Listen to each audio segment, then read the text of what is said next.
the Southwest Montana community is super proud of you and super excited for you to take this journey.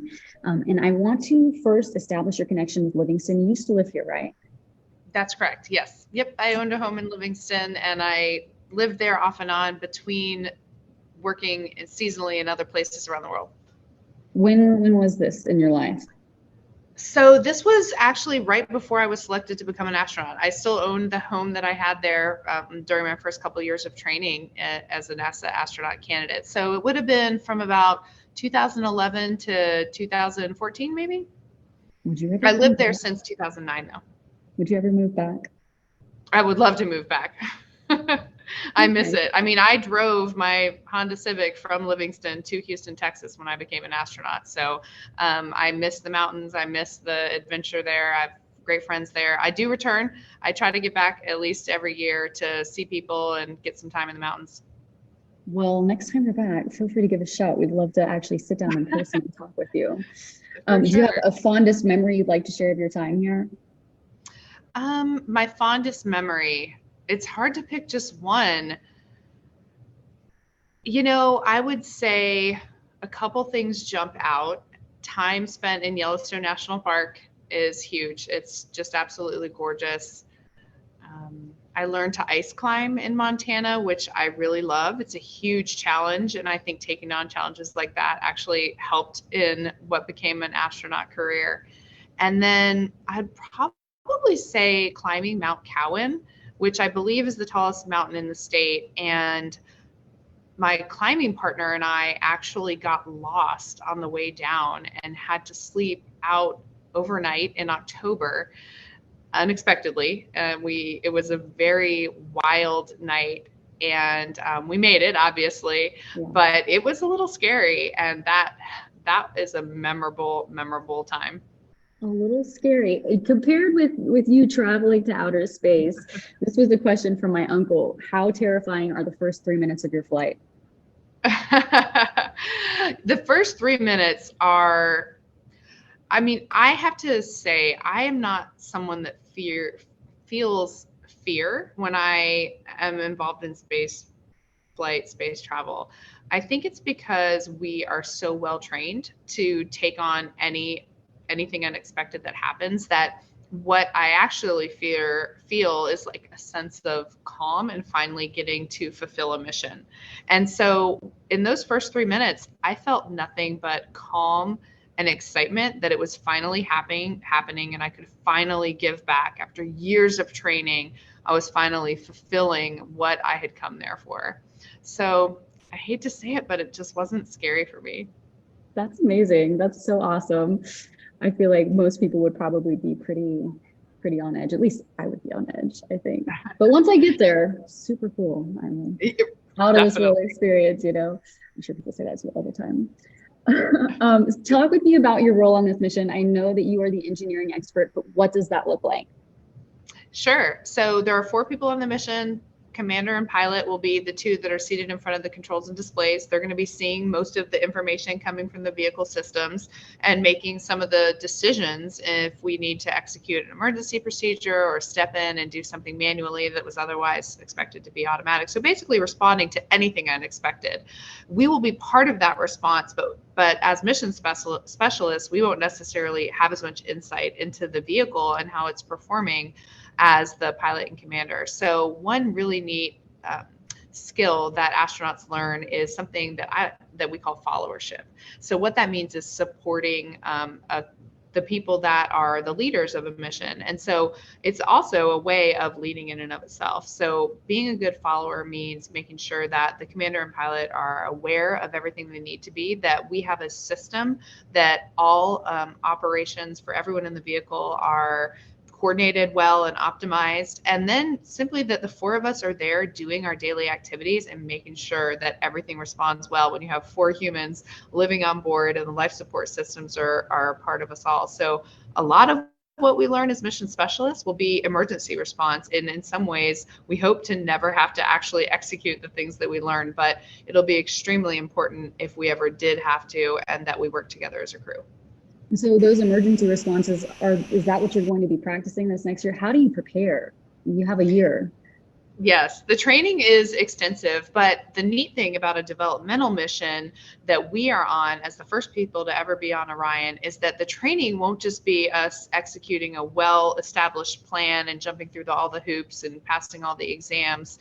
It'll be us coming up with, along with the designers, engineers, operations, developers, how to best conduct this mission and how we can most integrate with their teams as we're conducting the mission to make it as successful as possible, to make sure that we learn every possible thing we can to enable success for the next mission, which is actually going to land on the moon. And so that's really at the forefront of our thoughts is as we go forward, everything we train on, how can we make this mission most successful? And it's going to take a lot of teamwork and it's going to take thinking outside the box. And that to me is a really exciting challenge. Yeah. Okay, so part of this story I want to focus on because we have a lot of the interviews and stuff you've already done talking about this mission.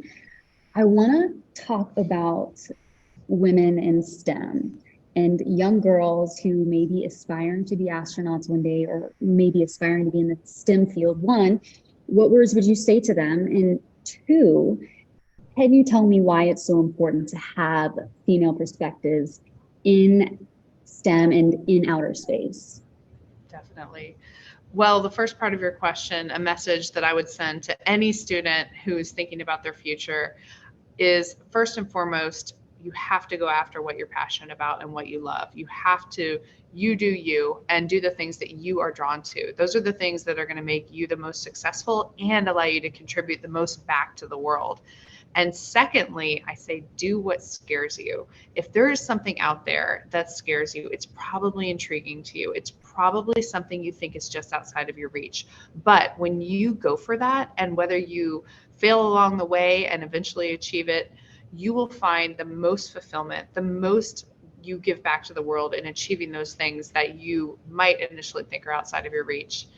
And the last piece of advice I have is to support the people around you that are doing those same things. We all are our best when we're making sure that the people around us are well supported. And that is how we can collectively give the most back, contribute the most, feel the most fulfilled, and be a part of a world that we want to live in and to explore that world. So that's kind of what got me to where I am and what allowed me to be in a place where I can have the honor of this mission in front of me. I think for the second part of your question about why it's important and to have those perspectives.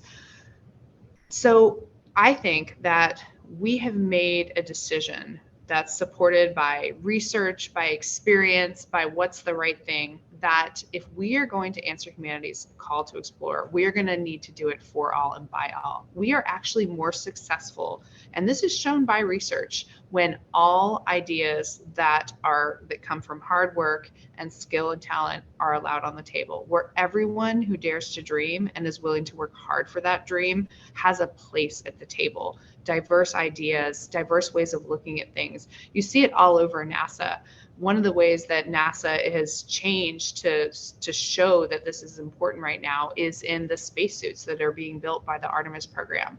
Because right now we have a fleet of spacewalking spacesuits that do not fit all astronauts, which means we have some great spacewalkers out there that their full talent and abilities can't actually be applied to all the things that we need to do spacewalks for to upgrade the space station, the International Space Station.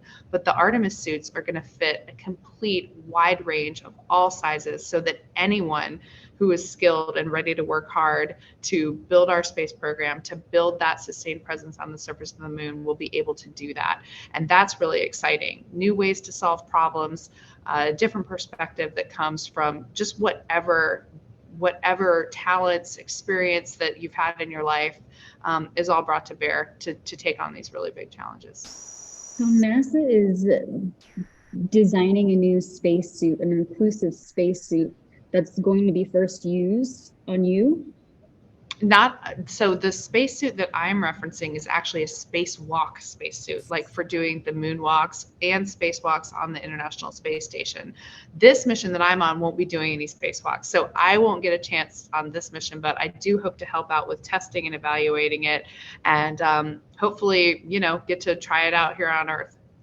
Yeah, that's so incredible. Okay, so correct me if I'm wrong. 4 years ago, you made history as part of the first all-woman spacewalk. Yes? Yes, that's You true. spent 328 continuous days in space, accomplishing the longest single space flight by a female astronaut, along with three total expeditions to outer space. They were all one big expedition, but yes, they're named differently because there were crew rotations where other people went home and I stayed. Gotcha. Out of all these Yes. accomplishments, what are you most proud of? Hmm. You know, there's a couple ways to answer that. I think what I would say I'm most proud of was the teams that I got to be a part of. You mentioned the first all female spacewalk. What many people don't know is that that spacewalk was extremely special in and of itself because it was a contingency spacewalk. It was never planned. We went out there to fix something that had broken, that was preventing power from coming from a whole solar array, and no one had expected that to happen. What normally takes years to develop a spacewalk, we did in 1 week with the teams on the ground. And that was the coolest thing I've ever done. We met with the teams, we went over the procedures, we talked about what would work, what wouldn't work. We optimized them. They took our suggestions, we took their suggestions, and we made it happen in 1 week. That to me is something I am so proud to have been a part of. Doing something like that takes a lot of humility. It takes a lot of help from everyone, and recognizing that nothing that we do in human spaceflight we can do as individuals. Everything we do because we're part of a team that supports each other. Love that. Okay, what happens if the James Webb telescope breaks down?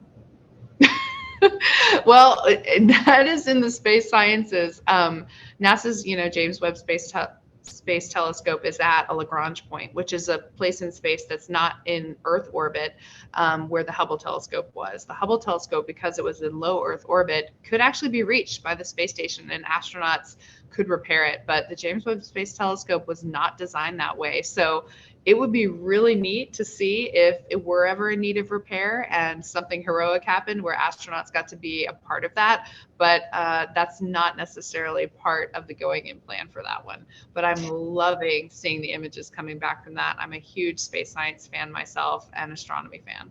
I have 2 more minutes. I have a whole list of questions from people who are just curious. What's the most realistic space flight or space travel film? The most realistic. Well, I haven't seen them all. Some of them before I went to the space station, I made a conscious decision not to see the movie Gravity, not because it's not a great movie, but I just didn't think that a movie about the space station, not things not going well, was a good idea to watch before I went.